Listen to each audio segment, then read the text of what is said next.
ကူကတော့ခန္ဓာကိုယ်နောက်ချမ်းကြော်သားရဲ့ပထမဆုံးကစားနည်းဖြစ်တဲ့လက်ပူတောင်ကစားနည်းကိုစပြီးကစားမယ်ဒီကစားနည်းတွေမှာကစားခင်ပါတယ်ပုံမှန်ပြောနေကြအတိုင်းပဲကျွန်တော်ဒီအရှိမကျွန်တော် stretching နဲ့ပတ်သက်တဲ့ one net နဲ့ပတ်သက်တဲ့ဗီဒီယို9မိနစ်ကိုကျွန်တော်တင်ပြပေးတယ်အဲ့ဒါကိုသွားကြည့်ပြီးတော့တကယ်လို့ stretching one net ကို9မိနစ်လောက်တခြားလုပ်ပြီးသွားပြီဆိုတာနဲ့ဒီခုစပြီးတော့လက်ပူတောင်လေ့ကျင့်အောင်စပြီးကစားမယ်ကစားတဲ့ခါကျအောင်အရင်ဆုံးဘာလို့လုပ်ရမလဲဆိုရင်ကိုဒီချုပ်ပေးထားတဲ့ပေါင်လေးချုပ်ပေးထားတဲ့ပေါင်ချုပ်ဒီနေရာလေးကို adjust လုပ်မယ်ပြီးပြီဆိုတာနဲ့မတက်ရက်ပြီးတော့အလေးကိုတော့ကိုယ်နိုင်သလောက်ထည့်နော်ဒီဆိုတာဘားကိုကင်မယ်ဘားကင်တဲ့ခါရောက်ရင်အလွယ်နည်းပြောပြမယ်ဒီလိုမျိုးဒါဆိုအရန် wide grip ဖြစ်တယ်ဒါကိုယ့်ရဲ့ပကုံးကျယ်တိုင်းအောင်မှာ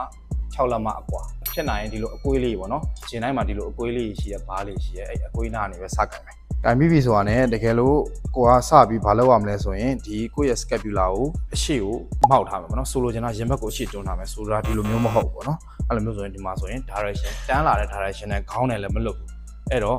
ခန္ဓာကိုယ်အရှိကိုရင်ဘက်ကိုမှောက်ထားမယ်ပြီးရင်ခေါင်းကိုနည်းနည်းလေးအရှိကိုမဟုတ်ဘဲနဲ့ခေါင်းကိုနည်းနည်းအနောက်ကိုလေးကိုရွှေ့ထားမယ်နော်ဘာဖြစ်လို့လဲဆိုတော့ဒီတန်းက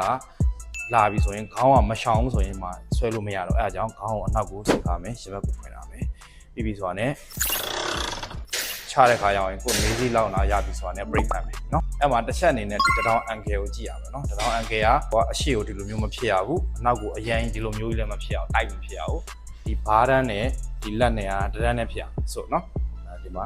ကျွန်တော်ပြတဲ့လက်ဆိုရင်တော့ဒါတန်းနဲ့ပေါ့နော်ဒါဆိုတန်းနဲ့မကြောက်ဒါဆိုလည်းအရှိသွားတယ်နော်အဲ့ဒါလေးတစ်ချက်မှတ်ထားမယ်ပြီးပြီဆိုတော့ねပြန်လွတ်တဲ့ခါရောက်ရင်လည်းဒီဘားကိုထိမ့်ပြီးလွတ်မယ်အချိန်မသုံးဘူးနော်ထိမ့်ပြီးလွတ်ပြီးသွားပြီဆိုရင်ဒီလိုမျိုးနောက်ဆုံးထိစရမလို့ 90% လောက်ခြံပြီးတော့ပြန်ပြီးတော့ခုန Mazy direction တိုင်းဒီတထောင် angle ကိုလည်းနောက်မှကြလေးဆွဲပြီးတော့ဒီနောက် break ဖမ်းပြီးတော့ဖြည်းဖြည်းချင်းလွတ်မယ်ပြီးရင်ဖြည်းဖြည်းချင်းဆွဲချမယ်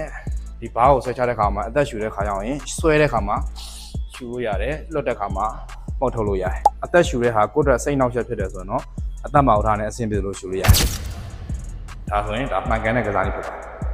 နောက်ဗီဒီယိုမှာတော့ကျွန်တော်တို့ဂုဏ်နဲ့ပတ်သက်တဲ့ exercise ကိုကျွန်တော်ထပ်ပြပေးမယ်အဲ့ဒါကိုဆက်လက်စောင့်ကြည့်ဖို့လည်းမျှော်လင့်ပါတယ်နောက်ဗီဒီယိုမှာပြန်တွေ့ကြအောင်